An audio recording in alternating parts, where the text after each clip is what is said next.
Pemirsa, Autogate pemeriksaan keimigrasian diberlakukan di Bandara Internasional Igusti Ngurah Rai pada akhir Desember 2023. Hal ini untuk memperkuat pengawasan warga negara asing WNA.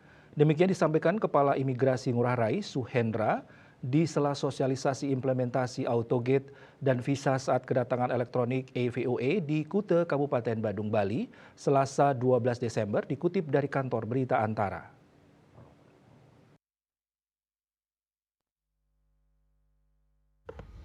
Saat ini 30 perangkat canggih itu sedang dalam tahap pemasangan di Bandara Internasional Ngurah Rai Bali sejak Oktober 2023 dan ditarget dapat digunakan pada akhir Desember 2023. Pada tahun anggaran 2024, perangkat itu kembali ditambahkan sebanyak 50 unit sehingga dijadwalkan terpasang 60 perangkat di area kedatangan internasional dan 20 perangkat di area keberangkatan internasional.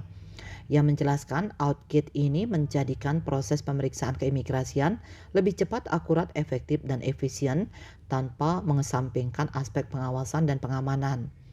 Untuk pengawasan dan pengamanan keimigrasian, imigrasi memanfaatkan teknologi sistem identifikasi berbasis wajah atau Face Recognition Identification System. Adapun skemanya, sistem tersebut mengambil foto penumpang secara langsung untuk dilakukan verifikasi dengan data yang terdapat dalam paspor serta data visa atau izin tinggal. Selain itu juga digunakan sistem informasi profil penumpang dan sistem pengawasan imigrasi atau Immigration Alert Surveillance System sebagai aplikasi pendukung pengawasan keimigrasian. Sementara itu, perangkat Outgate dapat memperlancar dan mempercepat proses pemeriksaan keimigrasian tanpa berinteraksi dengan petugas imigrasi secara langsung. Di sisi lain, imigrasi Ngurah Rai juga bertahap mengalihkan penggunaan fasilitas visa saat kedatangan atau visa on arrival yang manual menjadi elektronik VOE. Direktorat Jenderal Imigrasi memaksimalkan penggunaan teknologi dalam menyederhanakan prosedur pengajuan visa dan membuat perjalanan menuju Bali menjadi lebih mudah bagi penumpang mancanegara.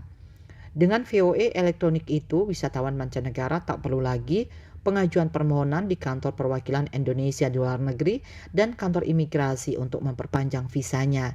Dalam sistem elektronik itu, pengguna dimudahkan dengan hadirnya sistem Molina sebagai sistem yang memudahkan proses pembayaran secara daring. KMB Bali Pos melaporkan.